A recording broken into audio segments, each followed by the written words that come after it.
Tu tens as palavras da vida eterna. Simão Pedro, João 6,68. Rodeiam-te as palavras em todas as fases da luta e em todos os ângulos do caminho. Frases respeitáveis que se referem aos teus deveres, verbo amigo, trazido por dedicações que te reanimam e consolam. Opiniões acerca de assuntos que não te dizem respeito. Sugestões de variadas origens, preleções valiosas, discursos vazios que os teus ouvidos lançam ao vento. Palavras faladas, palavras escritas. Dentre as expressões verbalistas, articuladas ou silenciosas, junto das quais a tua mente se desenvolve, encontrarás, porém, as palavras da vida eterna. Guarda teu coração à escuta. Nascem do amor insondável do Cristo, como a água pura do seio imenso da terra. Muitas vezes te mantens despercebido e não lhes assinalas o aviso, o cântico, a lição e a beleza. Vigia no mundo, isolado de ti mesmo, para que não lhe percas o sabor e a claridade. Exortam-te a considerar a grandeza de Deus e a viver de conformidade com as suas leis. Referem-se ao planeta como sendo nosso lar e à humanidade como sendo a nossa família. Revelam no amor o laço que nos une a todos. Indicam no trabalho o nosso roteiro de evolução e aperfeiçoamento. Descerram os horizontes divinos da vida e ensinam-nos a levantar os olhos para o mais alto e para o mais além. Palavras, palavras, palavras. Esquece aquelas que te incitam à inutilidade. Aproveita quantas te mostram as obrigações justas e te ensinam a engrandecer a existência. Mas não ouvides as frases que te acordam para a luz e para o bem. Elas podem penetrar o nosso coração através de um amigo, de uma carta, de uma página ou de um livro. Mas, no fundo, procedem sempre de Jesus, o divino amigo das criaturas. Retém contigo as palavras da vida eterna, porque são as santificadoras do espírito na experiência de cada dia e, sobretudo, o nosso seguro apoio mental nas horas difíceis das grandes renovações. Emmanuel. Bom, hoje a gente continua os estudos do Evangelho, o Evangelho por Emmanuel, aproveitando o auxílio desse grande Espírito para a nossa compreensão do Evangelho. Na semana anterior nós falamos muito dos mortos, daqueles mortos que não são os cadáveres, aqueles mortos que se ausentam da vida espiritual. E hoje a gente vai falar exatamente desse lado espiritual, das palavras de vida eterna, que não são as palavras mortas, não são as palavras que morrem hoje, amanhã, porque elas são circunstanciais, elas dizem respeito às coisas que morrem. Hoje são as palavras do Evangelho, as palavras de Jesus, que são consideradas palavras de vida eterna. E quem disse isso inicialmente foi Simão Pedro, quando está no Evangelho de João, capítulo 6, versículo 68, quando, diante das dificuldades de seguir e acompanhar os ensinamentos de Jesus, algumas pessoas começaram a se retirar, e Jesus perguntou para os discípulos: porventura vós também quereis partir? Isso está no versículo 67. E aí foi Pedro, Simão Pedro, que respondeu: Senhor, a quem iremos? Tu tens as palavras de vida eterna. Foi quando Jesus abençoou essas palavras do Simão Pedro que mostrou compreensão, mostrou a dimensão das palavras de Jesus, que não eram palavras que se limitavam a interesses mundanos, a interesses pessoais, eram palavras que extrapolavam todas essas questões. Aí a gente vai falar um pouco hoje, aproveitando o socorro da doutrina espírita, do Emmanuel, de tanta gente aí, para a gente tentar mergulhar um pouco nesse texto que está no livro Fonte Viva, capítulo 59. O Emmanuel deu para esse versículo, que foi a resposta do Pedro, tu tens a palavra de vida eterna, que está no João 6,68, Emmanuel escreveu um texto e deu o título de Palavras de Vida Eterna. A doutrina espírita usa muito isso, tem livros, Palavras de Vida Eterna, que é um livro do Emmanuel, que são palavras do Evangelho, que são palavras de vida eterna, porque são palavras que trazem ensinamentos que não mudam. O que muda é a compreensão sobre esses ensinamentos. Mas o princípio do ensinamento é um princípio verdadeiro. Agora, nós sim mudamos. Cada vez que a gente estuda mais, que a gente compreende mais, que a gente muda a nossa forma de sentir, de enxergar, de pensar, a gente muda a compreensão sobre essas palavras. Porque nós não somos eternos. A nossa compreensão não é eterna. Nós somos imortais, claro que sim. Mas a nossa compreensão ainda não alcança esse eterno imutável, porque a nossa compreensão é restrita ao nosso momento, e o nosso momento é um momento de evolução. Então as nossas palavras sempre vão refletir o nosso momento. E a partir do momento em que a gente começar a progredir, é normal que a nossa compreensão também se modifique, que as palavras vão adquirindo novos significados.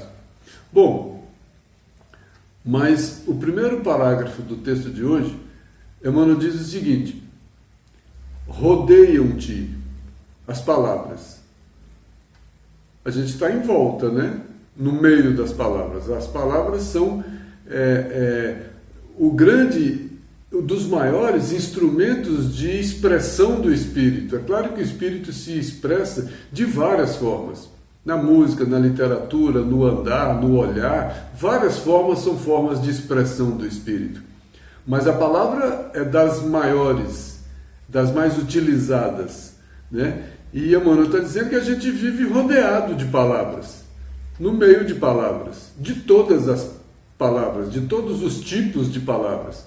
Palavras melhores, palavras piores, palavras úteis, palavras inúteis, palavras que trazem coisas boas, palavras que não trazem coisas boas, tanto palavras que a gente escuta, quanto palavras que a gente profere, que a gente fala, que a gente escreve, né? Então a gente está imerso nessas ondas das palavras, que a palavra carrega uma energia, carrega uma vibração, e o texto vai falar disso daqui a pouco, né? Que a palavra carreia esse magnetismo. E a palavra tem um magnetismo, ela carreia esse magnetismo. E a gente vive no meio de tudo isso.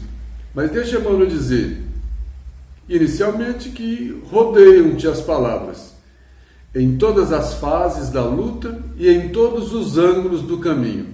Por onde a gente estiver, em qualquer fase do progresso que a gente tiver, e em todos esses ângulos desse caminho que a gente trilha, a gente vai encontrar sempre as palavras, né?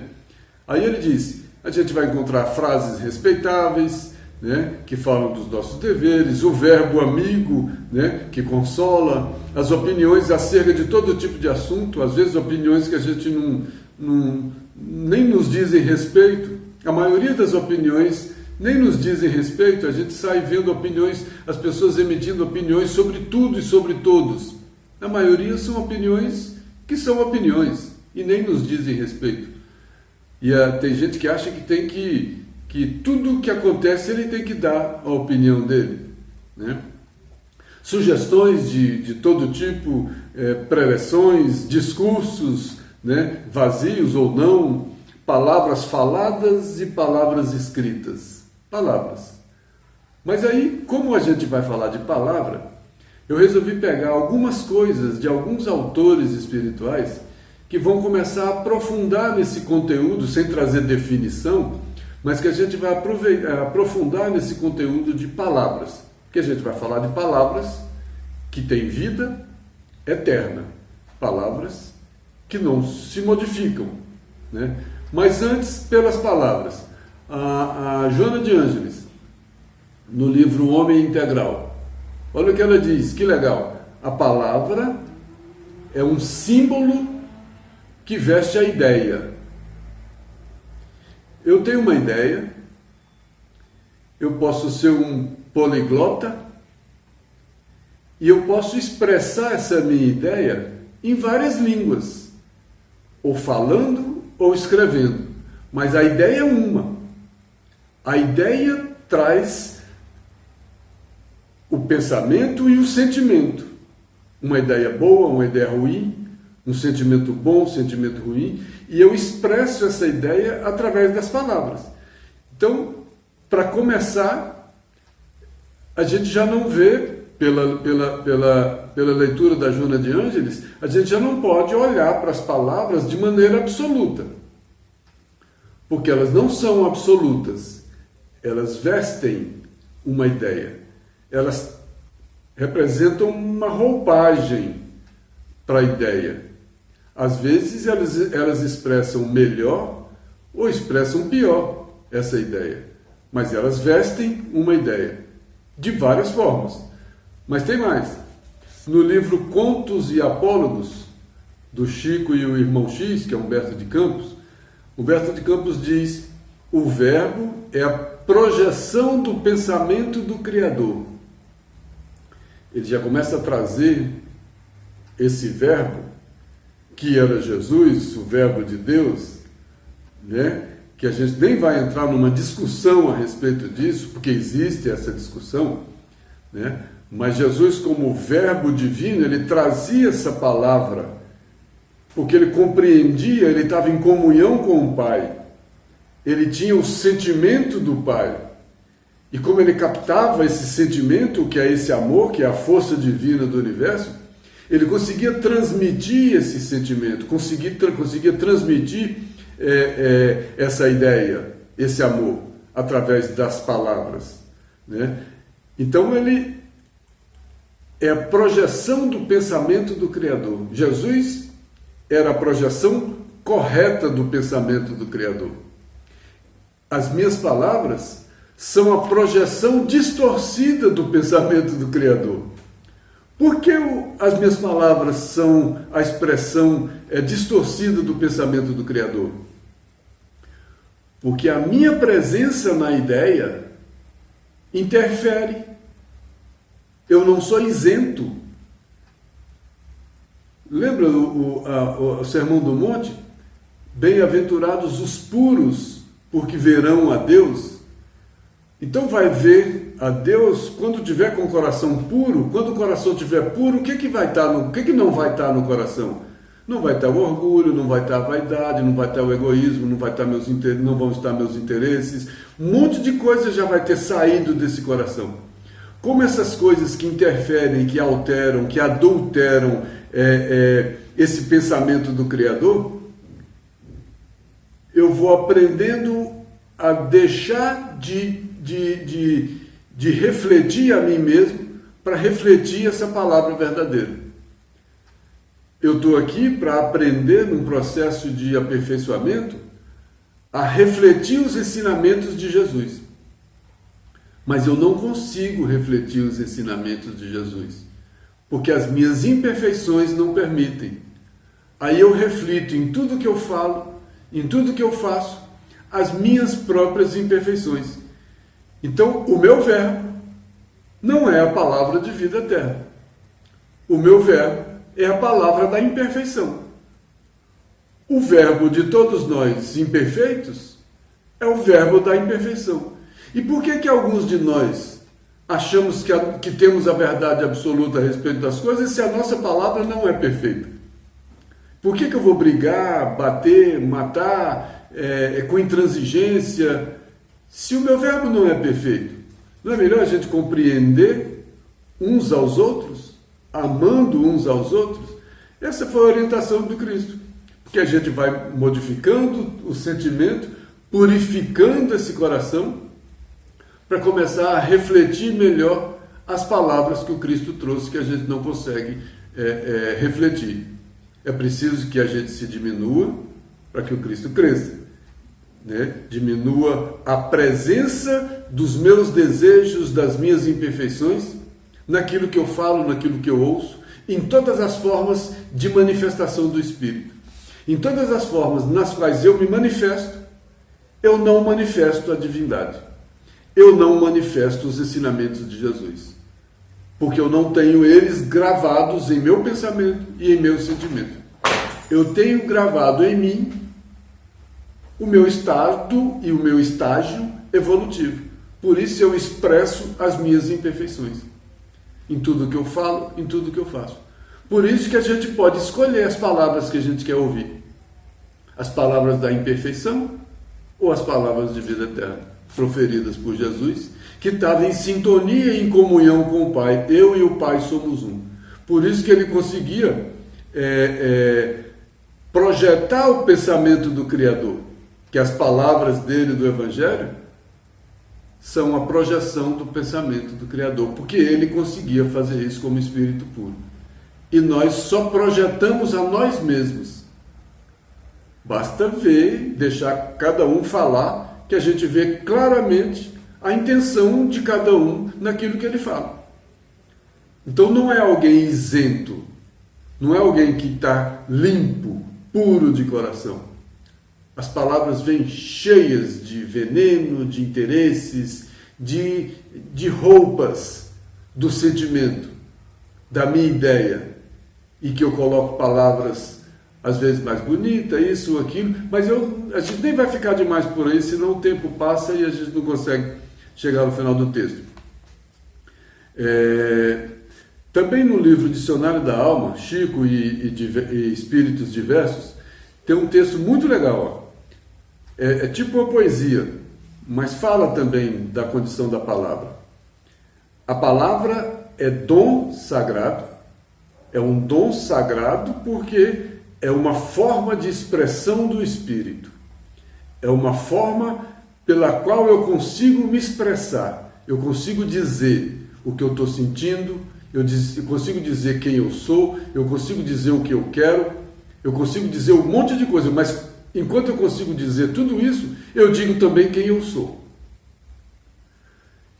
Então a palavra é um dom sagrado, é a ciência da expressão, não deve ser objeto de mísera exploração. Foi uma rima, mas uma rima que mostrou um conteúdo.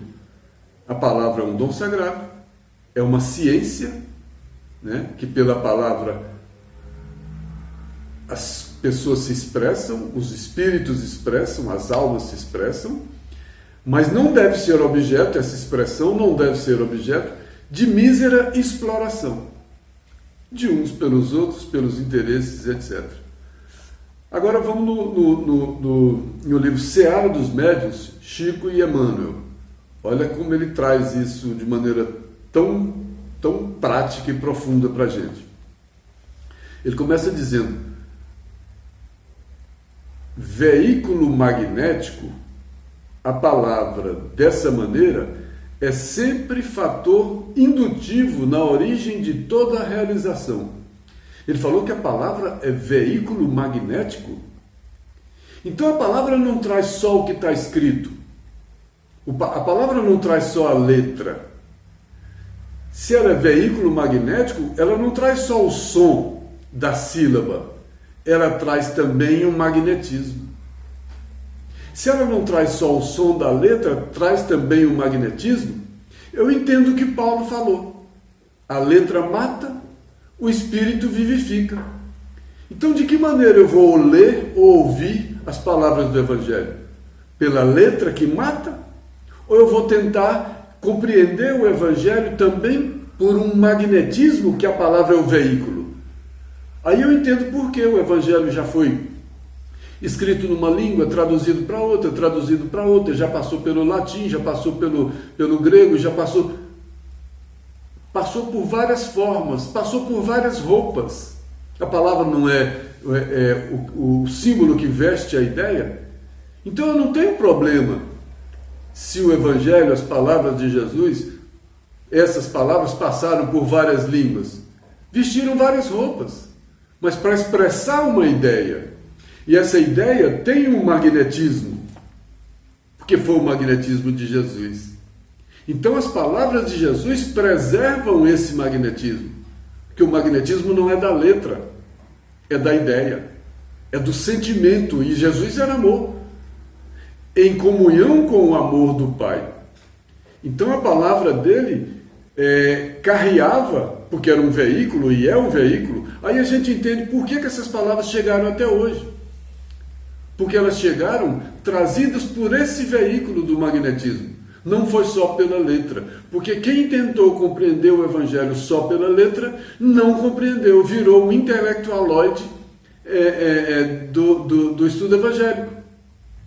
E não captou o magnetismo. Então, quando o Emmanuel fala para a gente, o Evangelho é conhecer, meditar, sentir e viver, a gente começa a entender por que ele está dizendo isso. Porque não é só a letra, tem um magnetismo. Esse negócio deu uma explicação muito interessante para tudo que a gente já ouviu, do que morre e do que não morre. A letra morre, mas o espírito não. Então, se essa palavra ela é um veículo magnético, ela traz o magnetismo das palavras de Jesus, por isso são palavras de vida eterna, que esse magnetismo dele é o mesmo, não se altera, porque é perfeito. Mas as minhas palavras não são eternas, porque o meu magnetismo é outro. As minhas imperfeições contaminam as minhas palavras pelo meu magnetismo. Por isso é diferente ouvir Jesus e me ouvir. Por isso é diferente ouvir uma pessoa inspirada e uma pessoa não inspirada. Por isso é diferente você ler um discurso ou falar alguma coisa que você está sentindo. Porque as palavras trazem esse magnetismo. Porque elas são o veículo desse magnetismo. Isso é muito legal. Tem que pensar nisso mais, né? Então, o veículo magnético, a palavra dessa maneira, que maneira? Como veículo magnético, é sempre fator indutivo na origem de toda realização. Essa palavra como fator magnético, ela induz para o bem e para o mal. Jesus induzia para o bem, para o amor, para o perdão, para a compreensão. Olha só. E as nossas palavras induzem a quê? As palavras que eu digo dentro de casa induzem a quê? Eu falo um pouco, daqui a pouco está todo mundo com raiva, está todo mundo brigando. A que eu induzi? Aquilo que eu falo traz paz? Ou aquilo que eu falo traz o quê? Porque as minhas palavras carrearam tudo isso. Mas quem dá a qualidade desse magnetismo que vem pelas palavras? As letras? Não. Ela veste a roupa do pensamento, mas a qualidade do magnetismo é do sentimento. Mais uma vez a gente chega no Evangelho de amor de Jesus. Porque a base é esse amor. Sem esse amor não está nada resolvido. É hipocrisia, é enfeite, é uma palavra intencionada, é uma palavra com má intenção, ou de fazer isso ou aquilo. Não é a palavra limpa, pura, eterna. É a palavra contaminada pela imperfeição humana.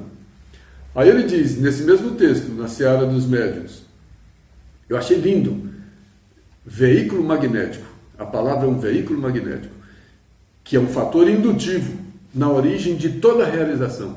Na origem de toda realização. Ela me induz. Já pensou? Minha palavra pode induzir alguém ao roubo, pode induzir alguém ao suicídio, pode induzir alguém a matar outro alguém, pode induzir alguém à briga, pode induzir alguém a tudo. Mas pode induzir alguém a perdoar? Pode induzir alguém a compreender? Pode induzir alguém a tanta coisa? Olha o poder dessa palavra. Olha o que a gente pode fazer com essa palavra. Olha que arma. Que arma que está em nossas mãos. E de que maneira a gente usa essa arma? Como arma para aquisição dos meus desejos? Para aquisição das minhas vontades? Para aquisição e para afirmação do meu orgulho, para afirmação do meu egoísmo. Vamos seguir. Emmanuel continua no texto de hoje, Palavras de Vida Eterna. Dentre as expressões verbalistas, articuladas ou silenciosas, junto das quais a tua mente se desenvolve, encontrarás, porém, as palavras de vida eterna. Então, no meio de tudo isso que eu vivo, no meio de todas essas palavras, escritas ou faladas, quer dizer, articuladas verbalmente, ou não escritas, ou de alguma maneira colocadas, sem precisar de articulação, então, no meio de tantas essas expressões verbalistas, desse verbo, junto das quais a mente se desenvolve, porque eu estou imerso nisso. Eu estou nesse embate magnético com a energia das coisas e das palavras. Né? E aí, né, encontrarás, porém, as palavras de vida eterna. No meio de tudo isso, se a gente conseguir peneirar, nós vamos encontrar as palavras melhores. Palavras que não são mal intencionadas. Palavras que foram ditas com pureza, que tem vida, que permanece. Aí ele alerta a gente: guarda teu coração à escuta. Olha, ele não pediu para a gente escutar com os ouvidos. Por que será? Guarda o teu coração à escuta. Sente essas palavras, a vibração dessas palavras, o magnetismo dessas palavras. Não é só ouvir. Mais uma vez, a letra mata, o espírito vivifica. Então, ouvir essas palavras com o coração é sentir o espírito dessas palavras, é encontrar a intenção boa nessa palavra de vida eterna, identificar essa palavra de vida eterna, identificar as malícias, as palavras maliciosas, as palavras mais puras. Uma vez Paulo foi mandar Timóteo para um lugar e falou: não tenho ninguém como ele que vai dizer aquilo que vocês precisam ouvir, não o que ele quer dizer. Olha só, a gente começa a fazer algumas ligações dentro do Evangelho que fica tudo tão bonito. Então, guarda teu coração à escuta, vigia com o seu coração e presta atenção nessas palavras, porque elas nascem do amor insondável do Cristo, como água pura no seio imenso da terra. Então, olha só, ele ligou as palavras de Cristo à fonte de água pura. Ele não disse ali que ela carreia energia, magnetismo, e ela não é fonte de ideia, de informação, e ela é fonte de água pura, porque ela não é maculada, cheia de interesses, cheia de maldade, porque ela é perfeita. Por isso é uma fonte de água pura. No seio imenso da terra, ele trouxe as palavras de vida eterna. Ele trouxe as palavras do Evangelho. Por isso é boa nova, é uma grande notícia, a boa notícia. Por isso que estudar o Evangelho é ter contato com isso, é sentir o Evangelho. Por isso a gente costuma falar que esse estudo nosso do Evangelho por Emmanuel é uma experiência, não é uma mera leitura, é uma experiência emocional, porque a gente vai experimentando esse magnetismo, a gente vai experimentando esses veículos do Evangelho que Jesus deixou e os apóstolos escreveram, e depois o Emmanuel, com toda a sua possibilidade, começa a trazer outras palavras para nos auxiliar na compreensão desse magnetismo, dessa beleza, desse amor, dessas palavras do Evangelho. Então não é chegar ali e vou, igual eu estudei para fazer uma prova. Aqui não é. A prova é a vida aqui, a prova é o dia a dia. Aqui ninguém faz prova, ninguém vai perguntar o que você sabe disso, o que você sabe daquilo. Né? Jesus não dizia que você conhece a árvore pelo fruto? Então quem estuda o Evangelho não é quem vai fazer prova sobre o Evangelho, não é quem vai fazer teste sobre o Evangelho, fazer pergunta de pegadinha para saber se você sabe, para saber se você não sabe. O estudo do Evangelho é de que maneira a gente se comporta, né? De que maneira isso está alterando a minha vida, de que maneira isso está transformando o meu viver. Porque os espinhos na carne todos nós temos. Se a gente olhar para o nosso passado, a gente vai falar, nossa, eu nem posso estudar o Evangelho agora, porque a gente vai lembrar de tanto espinho na carne. Então a gente não precisa olhar para essas imperfeições, porque elas existem. Elas não podem permanecer, nos dominando e nos vencendo. É esse o sentido. Tem um texto que foi escrito pelo espírito Bittencourt Sampaio, que está no livro Jesus perante a Cristandade. Aí ele já vai começar a falar dessa palavra de vida eterna de Jesus. A gente já discutiu um pouco essa questão das palavras. Bittencourt Sampaio diz o seguinte: Jesus sentia a vontade do seu Criador e Pai. Jesus sentia a vontade do seu Criador e Pai? Como sentia? Porque ele estava em comunhão, ele tinha o mesmo sentimento, ele tinha um amor puro também, porque ele tinha a frequência desse amor. E nós não estudamos na Gênesis que a vontade e o pensamento são um instrumento de transformação do Espírito. Então, na criação tem a vontade do Criador. Esse hálito divino de amor representa a vontade do Criador. Jesus dizia, eu trabalho a todo momento e o Pai também não para de trabalhar, porque é essa vontade que se manifesta em vibração, que se manifesta em magnetismo, que se manifesta em todas as pessoas de bem, cada uma com a sua potencialidade, com a sua capacidade, com a sua possibilidade. Cada recipiente carrega aquilo que comporta, mas cada recipiente não sai vazio. Porque qualquer recipiente que tem um espaçozinho para esse magnetismo, ele é inundado desse magnetismo. Por isso a gente não precisa ficar com medo de não ser perfeito, porque não somos e não seremos tão cedo. Mas é preciso abrir espaço nesse recipiente, e o recipiente é o reino de Deus que construímos em nosso coração, purificando esse sentimento que vai dar um magnetismo diferente nas palavras que a gente fala.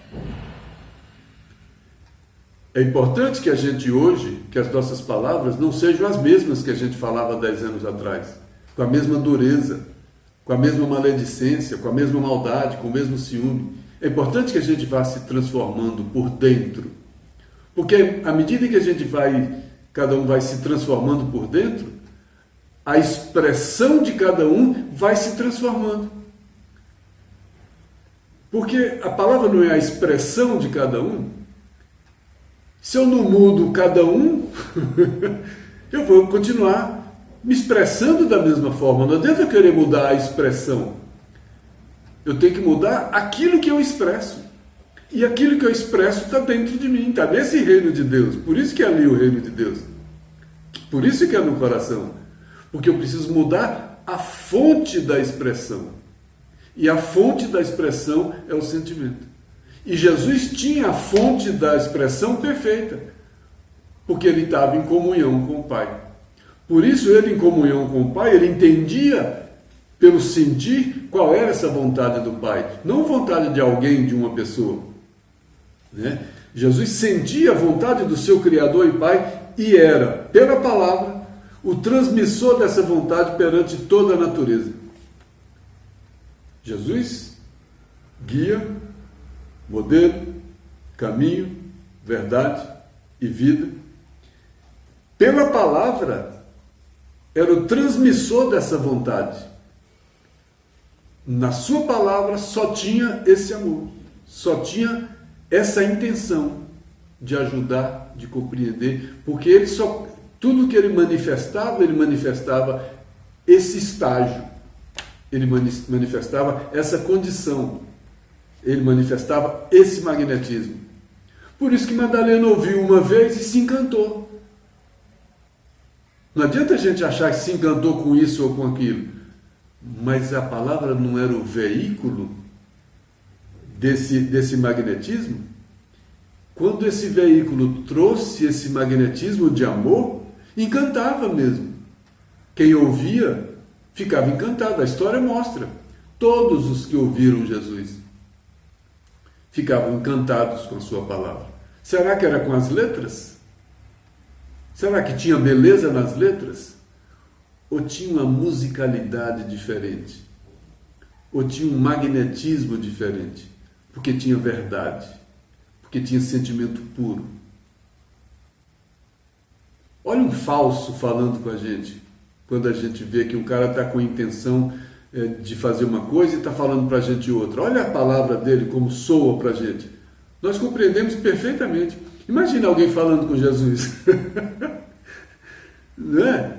A gente já percebe um monte de coisas das palavras alheias. A gente já percebe quando a palavra está cheia de sentimento oposto do que ela está expressando. Então ninguém mais venha querer enganar o mundo com as palavras, porque as palavras não são só as letras. E muita gente que não é nem esclarecido pela ciência tem uma sensibilidade para o magnetismo e compreende por aquela sensibilidade com o magnetismo, que aquelas palavras não têm nada a ver. E não entra em sintonia com aquelas palavras, porque soaram falsas, porque eram isso ou eram aquilo. No livro Consolador, na questão 261, fala também a respeito. Deus é amor e vida, e a mais perfeita expressão do verbo para o orbe era e é Jesus. A verdade é amor, Deus é verdade, Deus é amor, Deus não é pessoa, Deus é isso. É o que é Deus, né? Não é quem é Deus. Né?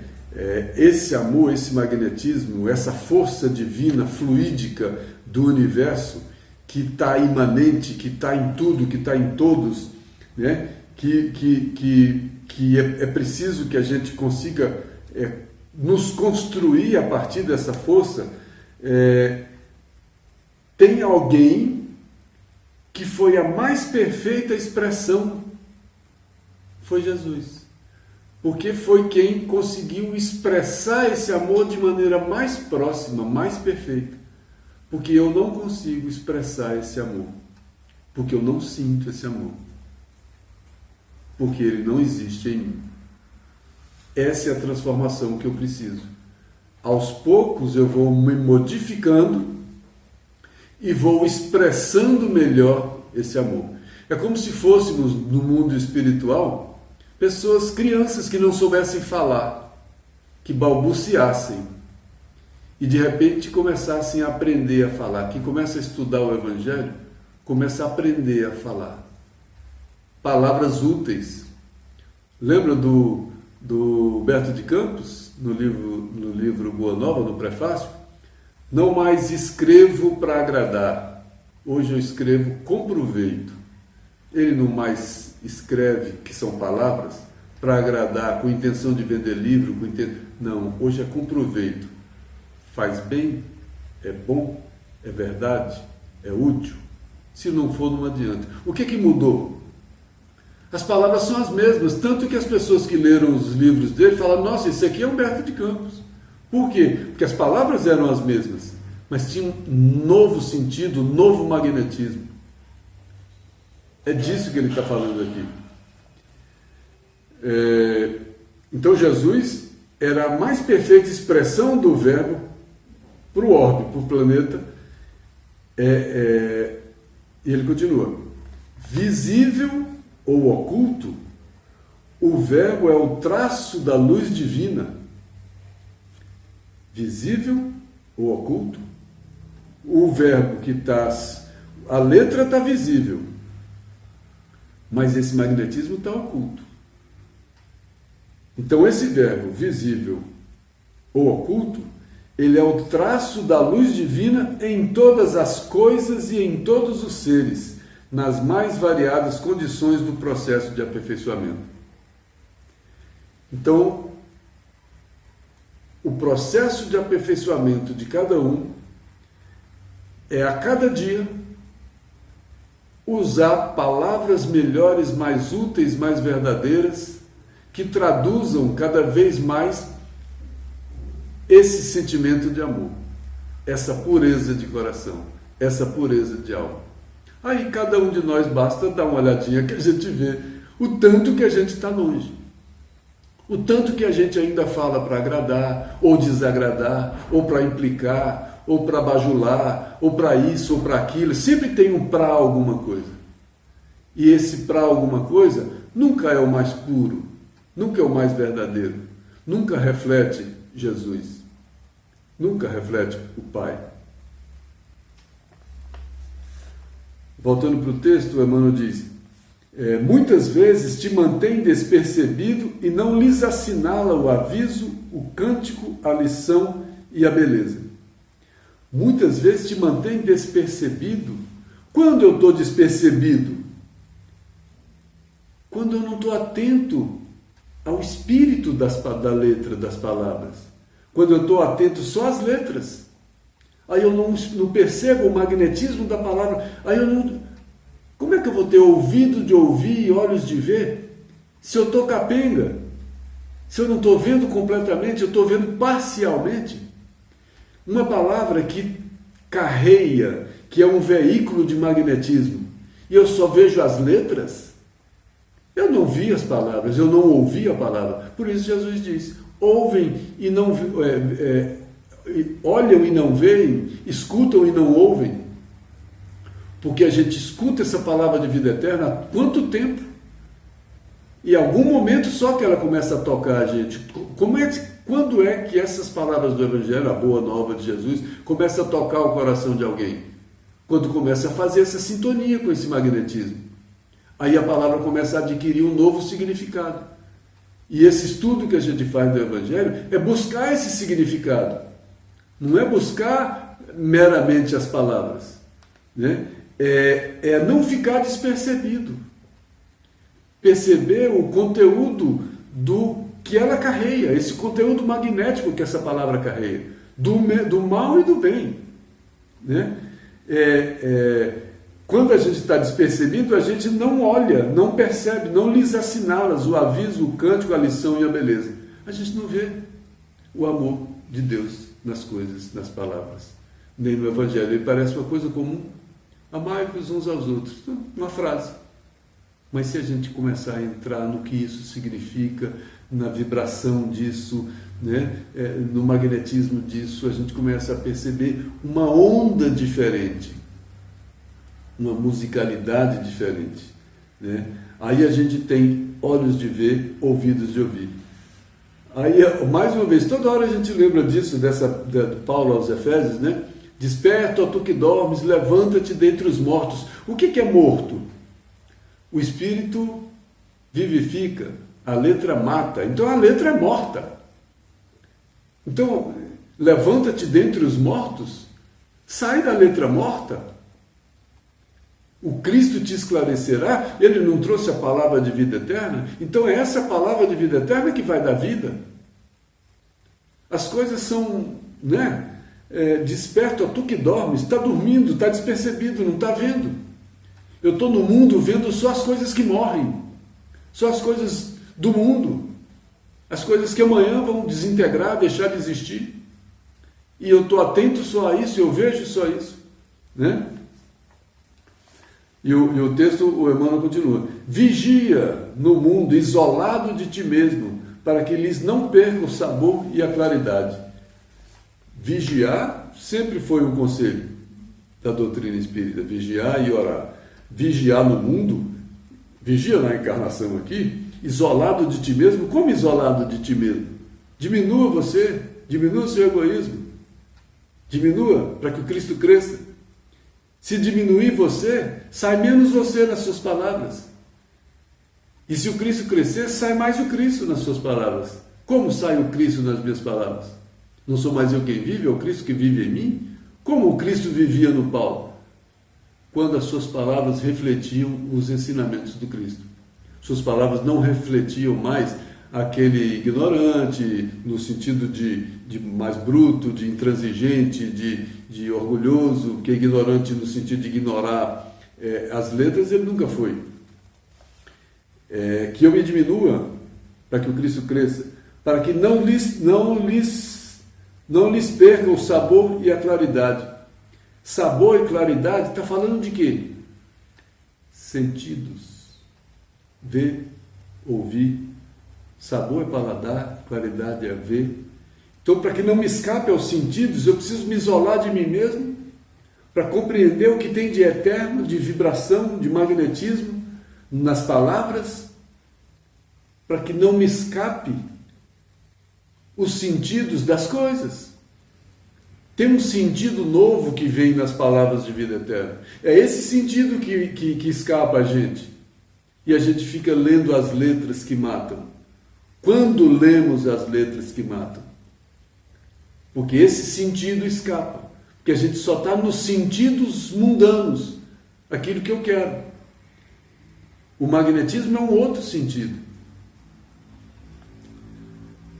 Ele está dizendo que essas palavras de vida eterna, que ele pede para a gente ficar atento, escutando pelo coração, elas exortam, né, cada um a considerar a grandeza de Deus e a viver de conformidade com as suas leis. Então essas palavras de vida eterna, elas me estimulam a considerar a grandeza de Deus e a viver de conformidade com as suas leis. Que seja feita a vossa vontade. Referem-se ao planeta como sendo nosso lar e à humanidade como sendo nossa família. Revelam no amor o laço que nos une a todos, indicam no trabalho o nosso roteiro de evolução e aperfeiçoamento. Revelam no amor o laço que nos une a todos. Alguma coisa precisa nos unir a todos. O meu interesse particular, o meu egoísmo e o orgulho não me une a ninguém.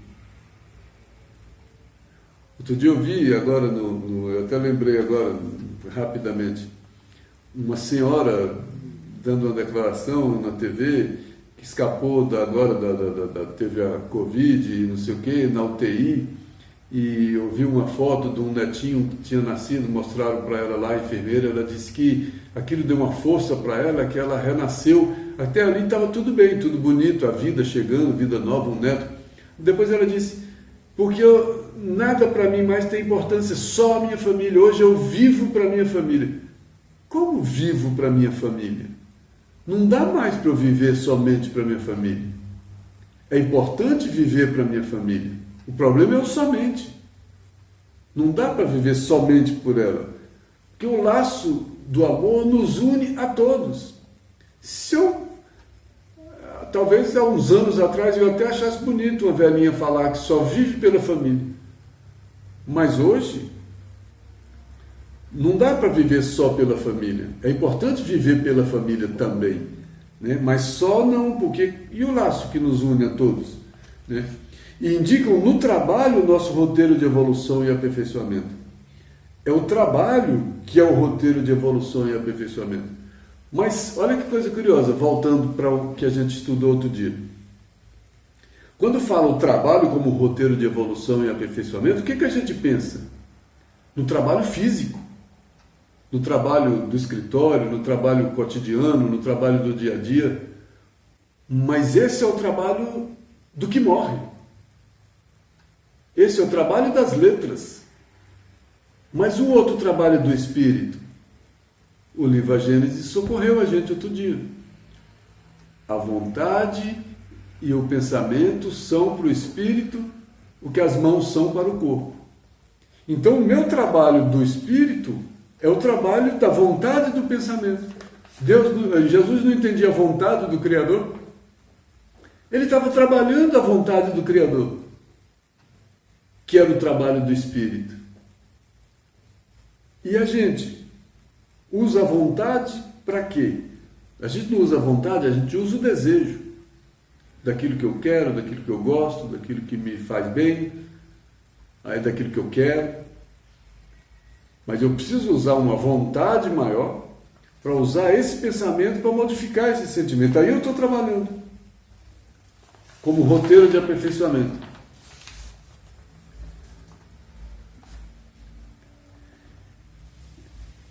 Essas palavras de vida eterna descerram os horizontes divinos da vida. Descerram os horizontes divinos da vida.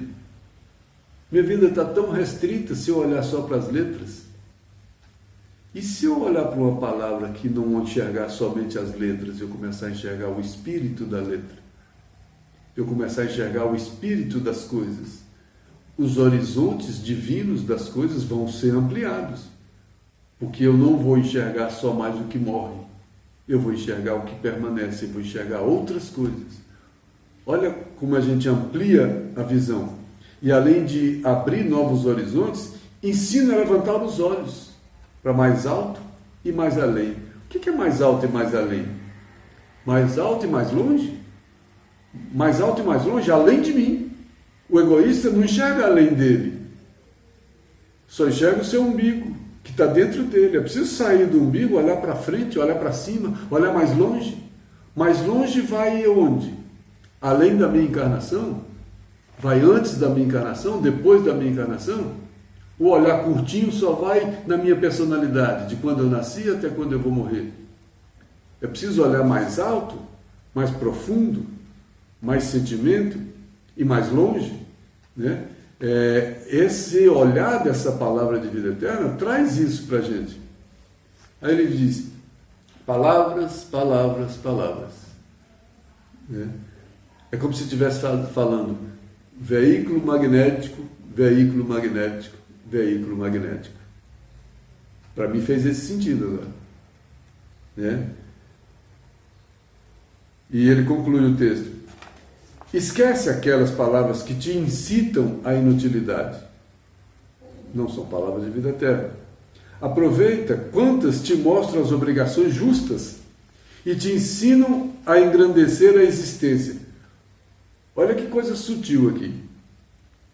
Esquece as inúteis. Aquelas palavras que te incitam, que te induzem, que te estimulam à inutilidade. Descarta logo essas. Aproveita todas essas que são justas e que te ensinam a engrandecer a existência. Engrandecer a existência é engrandecer o quê? O agora. A existência é minha vida agora, da minha personalidade. Então, mesmo aqui eu dou a César. Aproveita quantas te mostram obrigações justas. Então eu dou a César de maneira justa. Aquelas que ensinam a eu tornar esse meu presente melhor. Viver esse presente melhor. Aí ele vem e complementa. Mas não ouvides as frases que te acordam para a luz e para o bem. Não ignore aquelas que vão além da existência. Aquelas frases que te acordam para outras coisas mais profundas do que as coisas de agora. Que te acordam para a luz e para o bem. Elas podem penetrar o nosso coração. Sempre a mudança é no sentimento. Essas palavras de vida eterna, que extrapolam até a existência, essas podem me acordar para a luz e para o bem. E elas podem penetrar o meu coração, o meu sentimento. Olha as formas. A doutrina diz que as circunstâncias representam a forma da divindade conversar no dia a dia com as pessoas, porque a vontade do Pai se manifesta nas circunstâncias. Então, na circunstância, quem a gente vai ter? Um amigo, uma carta, uma página de um livro, mas no fundo procedem sempre de Jesus, o divino amigo das criaturas. A gente encontra o bem em várias coisas, em vários lugares, mas procede sempre da mesma fonte. Agora, nós temos o livre-arbítrio e nós precisamos ter olhos de ver, ouvidos de ouvir, aprendermos a distinguir. E o Evangelho é esse instrumento que nos auxilia a distinguir as palavras que têm limite no dia a dia. No livro Agir de Acordo, olha que coisa legal.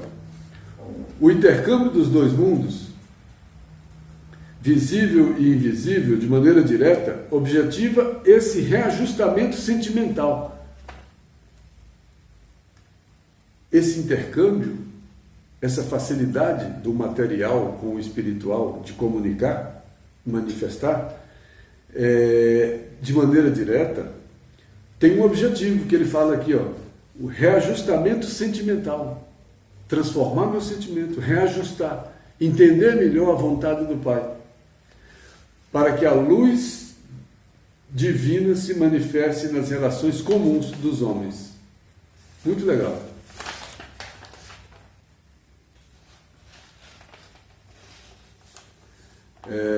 No livro Pão Nosso, também relacionado, ninguém se retira, está relacionado àquele versículo que a gente está falando agora, quando Jesus falou, quando Pedro falou, para quem iremos nós, Senhor? Tu tens a palavra de vida eterna.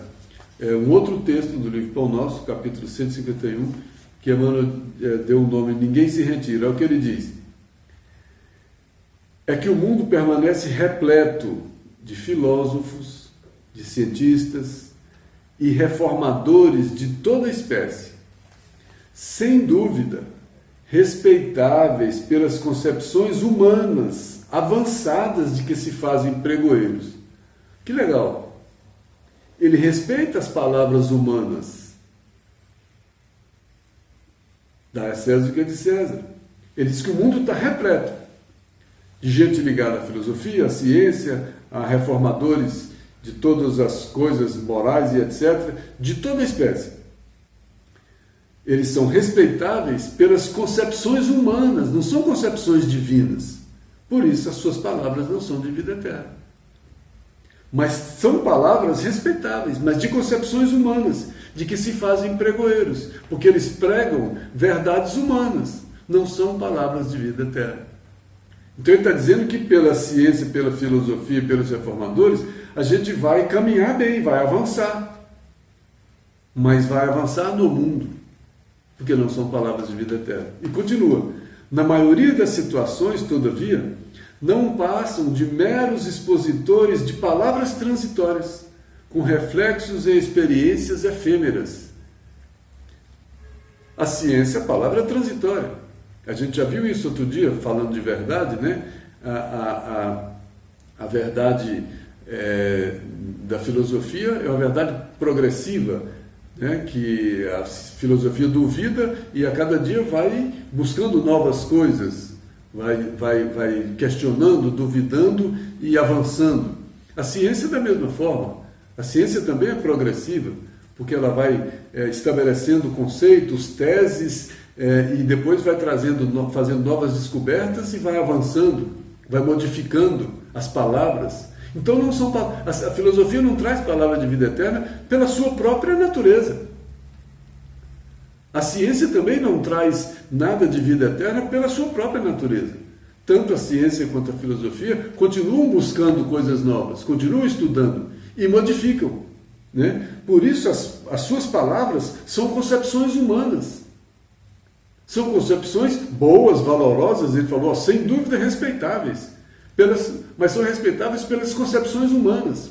São homens inteligentes, estudiosos, filósofos, cientistas, que estão pesquisando, estão trazendo verdadeiras contribuições, mas são contribuições humanas, importantíssimas, mas é preciso distinguir. Na maioria das vezes, são palavras transitórias, que refletem experiências efêmeras, passageiras, da encarnação. Cristo, porém, é o Salvador das almas e o Mestre dos corações. E com ele encontramos os roteiros da vida eterna. As palavras de Jesus têm essa característica.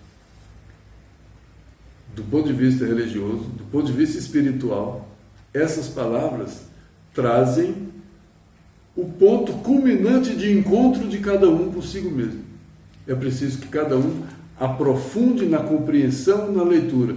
Por isso que o estudo do Evangelho não é aprendi o Evangelho, é uma experiência.